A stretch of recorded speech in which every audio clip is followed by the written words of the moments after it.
En el verano de 1989, sobre el desierto de Nevada, un avión pintado de blanco y azul marino aceleró sobre la pista hasta que el aire mismo pareció rendirse ante él. El rugido del motor era tan brutal que los espectadores en las gradas dejaron de hablar. Nadie esperaba lo que estaba a punto de suceder. Un avión de pistón, una tecnología que el mundo consideraba muerta desde hacía décadas, iba a romper un récord de velocidad que nadie en la historia había conseguido antes. 528 millas por hora.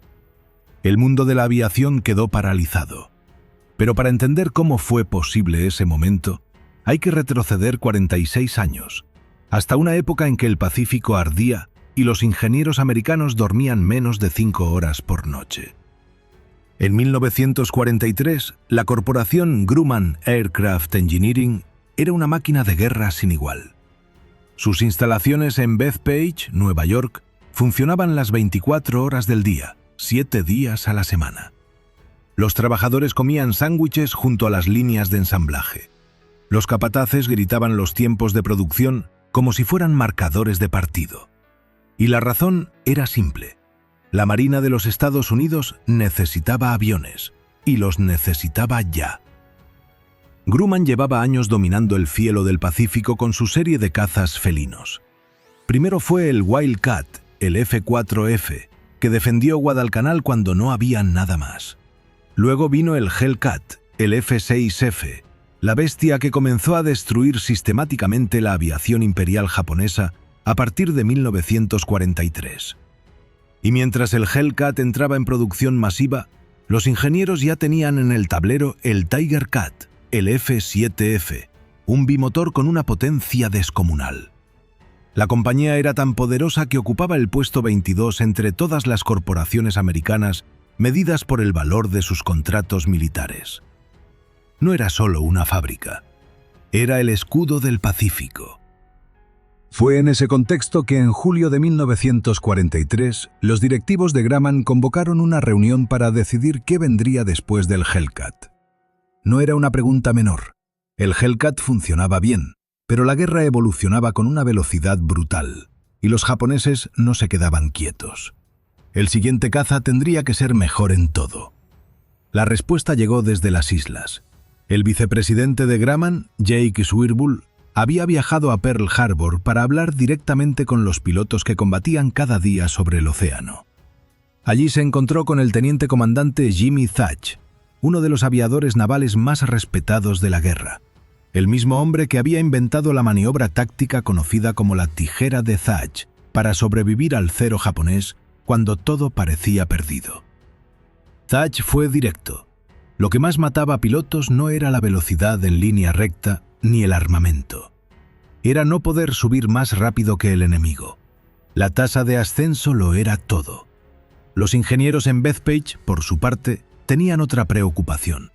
Su jefe de ingeniería, William Schwendler, argumentaba que la Marina necesitaba urgentemente un caza eficaz a baja y media altitud, el rango donde los ataques japoneses eran más frecuentes y donde los cazas actuales tenían sus mayores debilidades. No era una visión opuesta a la de Thach, sino complementaria, y juntos terminaron dibujando el contorno de algo completamente nuevo. El acuerdo fue el siguiente: un caza pequeño, ligero, feroz, capaz de despegar desde un portaaviones, subir como un cohete y destrozar cualquier aeronave enemiga antes de que llegara a la flota. No sería un avión de largo alcance ni de bombardeo. Sería un cazador puro, diseñado para una sola cosa: matar. El cofundador de la empresa, Leroy Grumman, propuso usar el motor que ya conocían bien, el Pratt & Whitney R2800, el mismo que impulsaba al Hellcat. Pero donde el Hellcat pesaba y ocupaba espacio, el nuevo avión debía ser espartano. Cada libra de peso que se eliminara era una fracción más de velocidad, de ascenso, de vida para el piloto. El equipo de diseño empezó a trabajar en noviembre de 1943 con una obsesión casi religiosa por el peso. El resultado fue el G-58, que pronto recibiría el nombre oficial de Bearcat. Y desde los primeros bocetos quedó claro que este avión no se parecería a nada que la Marina hubiera visto antes.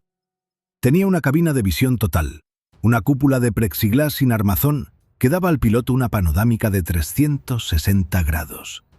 Esa tecnología había nacido en Inglaterra, en los cielos brutales de la Batalla de Gran Bretaña, donde los pilotos de la Real Fuerza Aérea aprendieron a base de muerte que ver al enemigo antes que él te vea es la diferencia entre vivir y no hacerlo. El Bearcat incorporó esa lección y añadió otra característica que no tenía precedente en ningún caza naval americano: unas puntas de ala diseñadas para desprenderse si el avión superaba las 9 G de carga. No era un defecto de diseño, era una decisión deliberada para ahorrar 230 libras en la estructura del ala entera, aceptando que en situaciones extremas el avión perdería sus extremos antes de que el ala completa fallara.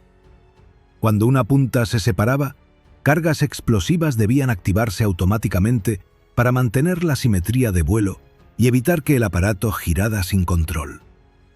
Era una idea brillante sobre el papel, pero el papel no vuela. El ingenio tiene un precio, y en el caso del Bearcat, ese precio lo pagaron personas de carne y hueso antes de que el avión tocara el aire por primera vez. Las puntas de ala desprendibles parecían una solución elegante al problema del peso, pero el mecanismo que debía activar las cargas explosivas para equilibrar el vuelo tras la separación era extraordinariamente sensible. Durante una sesión de mantenimiento rutinario en tierra, el sistema falló de manera catastrófica. Las cargas detonaron sin previo aviso mientras un técnico de la Marina trabajaba junto al ala. El hombre murió en el acto. No hubo combate, no hubo enemigo, no hubo gloria. Solo un taller, una herramienta en la mano y un instante que no dio tiempo a nada. El programa continuó. Así funcionaba la guerra industrial americana. Se anotaba la pérdida, se corregía el procedimiento y se seguía adelante. Pero los problemas del Bearcat no terminaban en las alas. El interior de la cabina era, según los propios pilotos que la probaron, un infierno literal. La decisión de eliminar un sistema de climatización para reducir peso tenía sentido en los papeles de ingeniería. En la realidad significaba que el piloto se sentaba encerrado bajo una cúpula de plexiglás transparente, directamente expuesto al sol tropical, con un motor de 18 cilindros ardiendo a pocos centímetros por delante. Los aviadores recibieron instrucciones oficiales de usar ropa ligera durante los vuelos.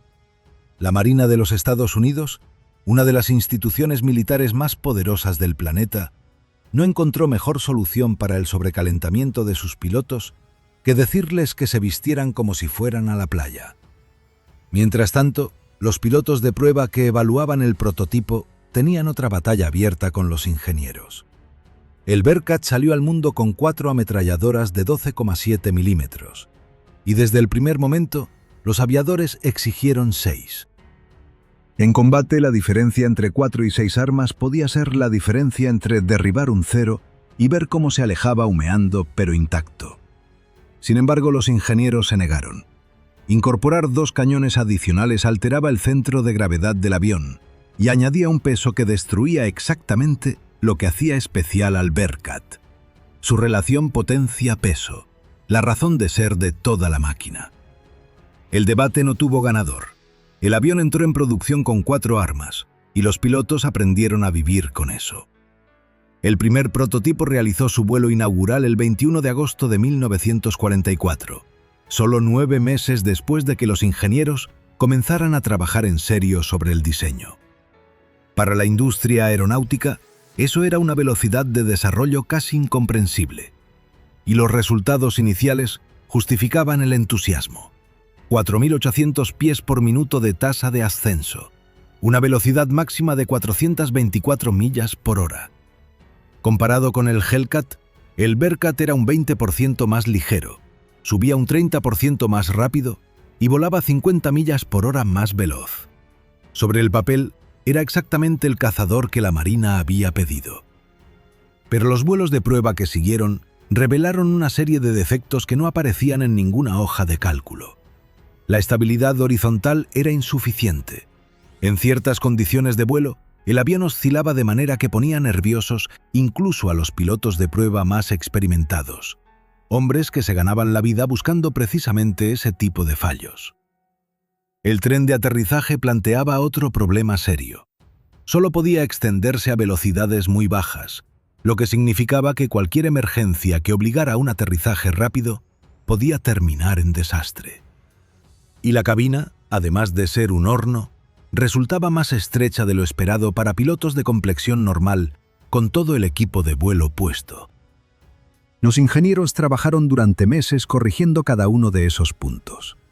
Se rediseñaron superficies de cola, se recalibró el sistema hidráulico del tren, se ajustaron los controles. En octubre de 1944, con el segundo prototipo ya modificado y las correcciones incorporadas, la Marina firmó un contrato de producción por 2023 unidades. 4 meses más tarde, en febrero de 1945, General Motors recibió un segundo contrato por 1.876 aparatos adicionales, con un motor ligeramente diferente y algo más de capacidad de combustible. Eran cifras enormes, suficientes para equipar decenas de escuadrones, suficientes, en teoría, para cambiar el equilibrio del Pacífico si llegaban a tiempo. Pero mayo de 1945 trajo las primeras entregas reales a la Marina, y con ellas llegó también la certeza de que el tiempo se había agotado.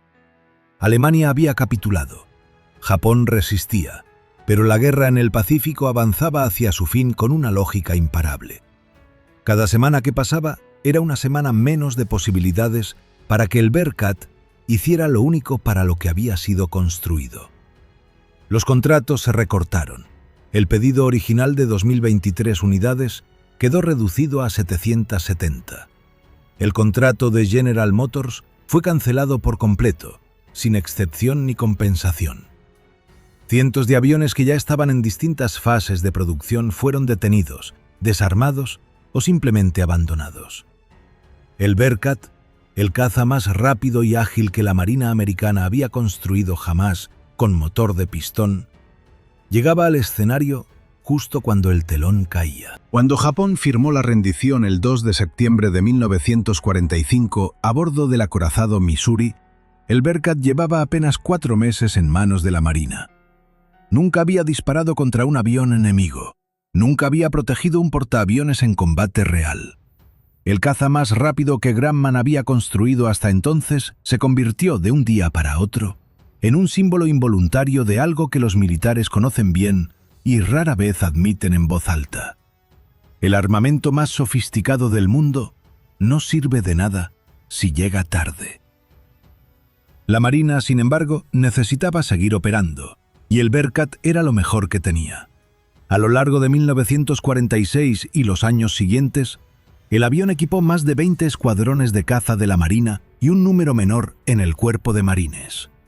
Los pilotos que lo volaban no ocultaban su entusiasmo.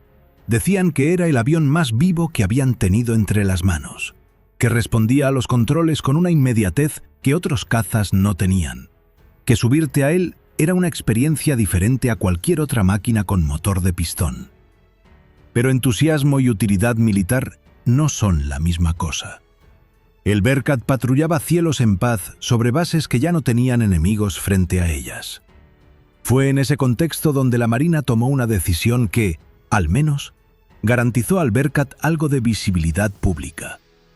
En 1946, el equipo de demostración aérea Blue Angels, creado apenas ese mismo año, adoptó el Bearcat como su aeronave oficial, reemplazando al Hellcat que había usado hasta entonces. Las actuaciones de los Blue Angels con el F-8F eran, según todos los testimonios de la época, algo que los espectadores no olvidaban fácilmente. La combinación de la tasa de ascenso vertical del avión con sus cualidades acrobáticas producía maniobras que parecían desafiar la física. El Bearcat hacía exactamente lo que nunca pudo hacer en guerra: demostrar de lo que era capaz delante de una multitud. Entre los pilotos que volaron el Bearcat durante esos años, había nombres que la historia recordaría por razones muy distintas a la aviación militar. Neil Armstrong, antes de convertirse en el primer hombre en pisar la Luna, voló el F-8F como piloto naval.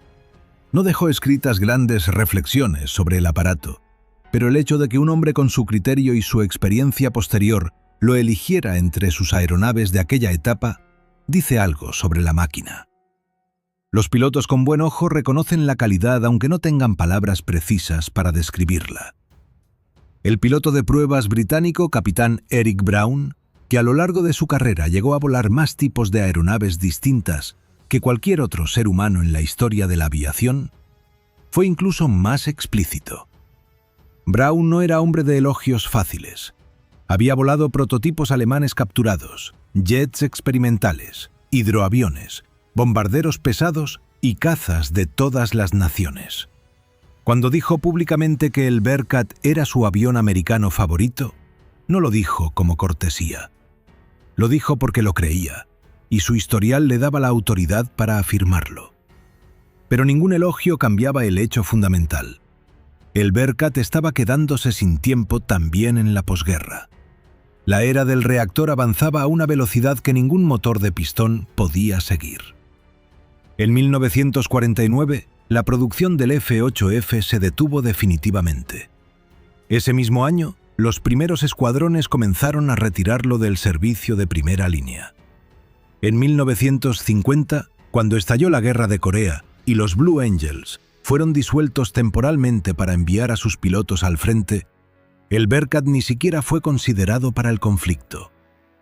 Los jets ya dominaban ese escenario sin discusión posible. El último Bearcat en servicio activo americano fue retirado en 1952. El único conflicto real en el que el F-8F disparó sus armas fue uno que ningún planificador americano había contemplado cuando diseñó el avión. El 26 de enero de 1951, el portaaviones de escolta USS Wyndham Bay llegó a aguas del sudeste asiático con más de 200 Bearcats a bordo, destinados a las fuerzas aéreas francesas que combatían en Indochina. Francia llevaba años intentando sostener su imperio colonial contra el Viet Minh y necesitaba aviones con urgencia. Los Bearcats americanos terminaron haciendo allí lo que nunca hicieron en el Pacífico: volar misiones de apoyo terrestre, atacar posiciones enemigas en la selva, escoltar convoyes. No era el papel para el que habían sido construidos. El Bearcat fue diseñado para subir en vertical y destruir cazas enemigos en el aire, no para bombardear líneas de infantería entre los árboles. Era como usar un sprinter olímpico para repartir paquetes. Funcionaba, pero era un desperdicio deliberado de capacidades. Cuando la guerra de Indochina terminó en 1954 con la derrota francesa en Dien Bien Phu, solo 28 Bearcats habían sobrevivido a los años de conflicto. Esos aviones fueron entregados a la recién creada Fuerza Aérea de la República de Vietnam, que los incorporó a su inventario en 1956. Otros ejemplares fueron suministrados a Tailandia antes de que acabara la década. El gran cazador de portaaviones terminó sus días militares en las manos de pequeñas fuerzas aéreas asiáticas, volando sobre selvas y arrozales, muy lejos del Pacífico para el que nació. En 1964, la Marina americana puso a la venta los últimos Bearcats que quedaban en sus almacenes. Nadie los quería para combatir. La Guerra Fría se libraba con misiles balísticos y cazas supersónicos, y un avión de pistón de los años 40 no tenía ningún lugar en ese tablero. Los compradores que aparecieron no eran generales ni ministros de defensa. Eran civiles, coleccionistas, pilotos aficionados con dinero y una fascinación particular por las máquinas que la historia había dejado atrás. El Bearcat, el caza que no había servido para nada de lo que fue construido, encontró su segunda vida en los aeródromos civiles de América. Las carreras de aviones tenían en Estados Unidos una tradición que se remontaba a los años 20, y en la categoría sin límite de velocidad, la llamada Unlimited Class, los excazas navales eran los reyes indiscutibles. Los Corsair habían dominado esa categoría durante los años 50, pero cuando los Bearcats llegaron al mercado civil, los pilotos de competición reconocieron inmediatamente el potencial. Un avión diseñado con una obsesión enfermiza por la relación potencia-peso, capaz de subir más rápido que cualquier otro caza de pistón de su generación, era exactamente lo que un piloto de carreras necesitaba sobre una pista oval a baja altitud. Lyle Shelton no era un hombre que apareciera en los periódicos. Era un veterano de la aviación naval americana, piloto con miles de horas de vuelo, discreto y metódico. con la clase de paciencia que solo desarrollan las personas que han aprendido a respetar las máquinas que pueden matarlas. En 1969, Shelton se enteró de que en un aeródromo del estado de Indiana llevaba años abandonado junto a una pista un Bearcat destrozado. El avión había sufrido un accidente grave durante una maniobra de rodadura con plena potencia, cuando el par motor del motor lo había volcado sin que el piloto pudiera hacer nada. Nadie lo había reclamado. Nadie lo había reparado. Estaba simplemente ahí, deteriorándose bajo el sol y la lluvia del medio oeste americano. Shelton fue a verlo. Lo que encontró era, técnicamente hablando, chatarra. El fuselaje estaba dañado, el motor inservible, varios componentes estructurales comprometidos. Cualquier evaluación razonable habría concluido que no merecía la pena. Shelton lo compró, lo cargó y se lo llevó a California. La restauración comenzó ese mismo año en un hangar de California, y desde el primer momento quedó claro que Shelton no pretendía devolver el avión a su configuración original. Su objetivo era construir una máquina de competición usando el Bearcat como base, y eso significaba tomar decisiones que habrían escandalizado a cualquier conservacionista de aviación histórica. La primera y más radical fue reemplazar el motor original. En lugar del Pratt & Whitney R2800 con el que Grumman había equipado el avión, Shelton instaló un Wright R3350, el mismo motor que impulsaba al Douglas Skyrider, el avión de ataque naval que en esos mismos años seguía volando misiones de combate en Vietnam. El Wright era más grande, más pesado y considerablemente más potente que el motor original, y obligó a rediseñar la sección delantera del avión por completo. Las modificaciones no terminaron ahí. Shelton montó la hélice y el carenado de motor de un Douglas DC-7, el avión de pasajeros civil que había sido durante los años 50 uno de los más rápidos del mundo con motor de pistón. Compró el tren de aterrizaje, el parabrisas y la cubierta de cabina de otros Bearcats accidentados que encontró en distintos rincones del país. El avión que fue tomando forma en ese hangar californiano era un híbrido construido con piezas de al menos 4 aeronaves diferentes, unidas por la visión de un solo hombre que sabía exactamente qué quería conseguir. El resultado hizo su primer vuelo en septiembre de 1969. Y una semana después, sin apenas tiempo para ajustes adicionales, Shelton llevó el avión a su primera carrera. No terminó en el podio, pero la máquina funcionó. El motor rugió, el avión respondió, y Shelton aprendió todo lo que necesitaba saber sobre cómo se comportaba su creación en condiciones reales de competición. Durante los 6 años siguientes, de 1969 a 1975, Shelton compitió con el avión al que llamó Phoenix 1 en prácticamente todas las carreras de la Unlimited Class que se celebraron en el país. Mojave, San Diego, Miami, Cape May, el circuito de carreras aéreas americano lo llevó por todo el continente. El avión ganaba a veces, otras terminaba entre los primeros sin llevarse el trofeo, y en algunas ocasiones los problemas mecánicos lo dejaban en tierra. Pero cada carrera era también un laboratorio. Shelton modificaba, ajustaba, sustituía componentes, buscaba décimas de milla por hora con la misma meticulosidad con la que un relojero busca fracciones de segundo. En 1980, tras un incidente que dejó al avión en tierra durante una temporada completa de reparaciones y actualizaciones profundas, Shelton le cambió el nombre. Phoenix 1 dejó de existir. En su lugar apareció Rare Bear, el oso raro. Un nombre que capturaba algo de la naturaleza inclasificable de esa máquina. Un avión de guerra de los años 40 convertido en instrumento de velocidad pura, que no encajaba en ninguna categoría limpia y que seguía compitiendo cuando todos los demás de su generación llevaban décadas en museos o en desguaces. Lo que vendría a continuación superaría cualquier expectativa razonable que alguien pudiera haber tenido sobre un avión construido con tecnología de 1944. Los años 80 fueron la década en que Rare Bear dejó de ser un proyecto personal de un piloto meticuloso y se convirtió en algo que la comunidad de carreras aéreas americanas seguía con una atención casi religiosa. Shelton seguía compitiendo, seguía modificando, seguía buscando ese margen invisible entre lo que el avión podía dar y lo que aún no había dado. Cada temporada traía ajustes nuevos. cambios en la geometría de la hélice, modificaciones en el carenado, refinamientos en el sistema de admisión del motor. El avión que corría en 1985 no era exactamente el mismo que había corrido en 1980, y el de 1988 tampoco era idéntico al anterior. RERBER era un organismo vivo que evolucionaba carrera a carrera. Pero todo ese trabajo acumulado apuntaba hacia un momento concreto que Shelton llevaba años calculando en silencio. No se trataba solo de ganar carreras en circuito oval.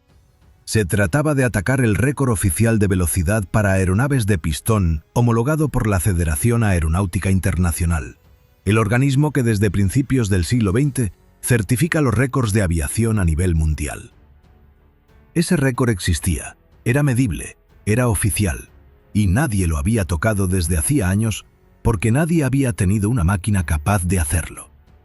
El 16 de agosto de 1989, sobre el desierto de Nevada en las instalaciones de la base aérea de Mojave, Lyle Shelton llevó a RERBER a una altitud controlada y alineó el avión con el corredor de medición oficial. Lo que sucedió en los minutos siguientes fue registrado con precisión por los cronometradores de la Federación Aeronáutica Internacional, porque para que un récord sea válido, no basta con volar rápido. Hay que volar rápido delante de las personas correctas, con el equipamiento correcto, siguiendo el protocolo correcto. RERBER cruzó el corredor de medición a 528,33 millas por hora. Ningún avión propulsado por un motor de pistón había volado tan rápido en toda la historia de la aviación. El récord anterior quedó destruido. Shelton aterrizó, apagó el motor y los mecánicos que rodearon el avión tardaron varios segundos en reaccionar.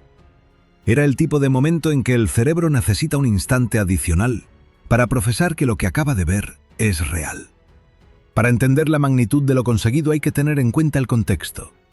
En 1989, los cazas de combate volaban rutinariamente a más del doble de la velocidad del sonido. Los aviones de pasajeros cruzaban el Atlántico a 900 km por hora. La tecnología de motor de pistón llevaba 4 décadas técnicamente obsoleta para cualquier aplicación militar o comercial seria.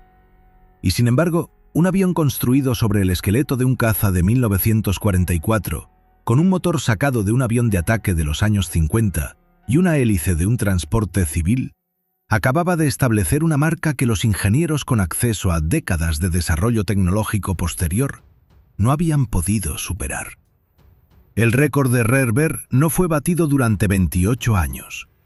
28 años en los que la aviación siguió avanzando en todas direcciones posibles, en los que aparecieron nuevos materiales, nuevos sistemas de propulsión, nuevas filosofías de diseño aerodinámico. Y aún así, la marca que Shelton estableció ese agosto en el desierto de Nevada permaneció intacta hasta 2017, cuando otro avión modificado consiguió finalmente superarla por un margen mínimo. Antes de que eso ocurriera, RERBER continuó compitiendo durante años en la Unlimited Class de las carreras aéreas de Reno, la competición más importante de su categoría en el mundo. A lo largo de su carrera en circuito, el avión sumó 11 victorias en esa categoría, cada una conseguida contra competidores que también llevaban años y fortunas invertidas en exprimir cada décima de velocidad posible de sus máquinas. El aspecto exterior de RERBER cambió múltiples veces. Distintos esquemas de color, diferentes números de carrera, pequeñas modificaciones aerodinámicas visibles en el carenado. Pero el alma del avión, esa combinación de estructura Grumman de los 40 con motor Wright de los 50, permaneció reconocible bajo todas esas capas de pintura. La historia del Grumman F8F Bearcat es, vista en su totalidad, la historia de una máquina que fracasó en cumplir su propósito original con una perfección casi matemática. Fue diseñado para destruir aviones japoneses y no destruyó ninguno.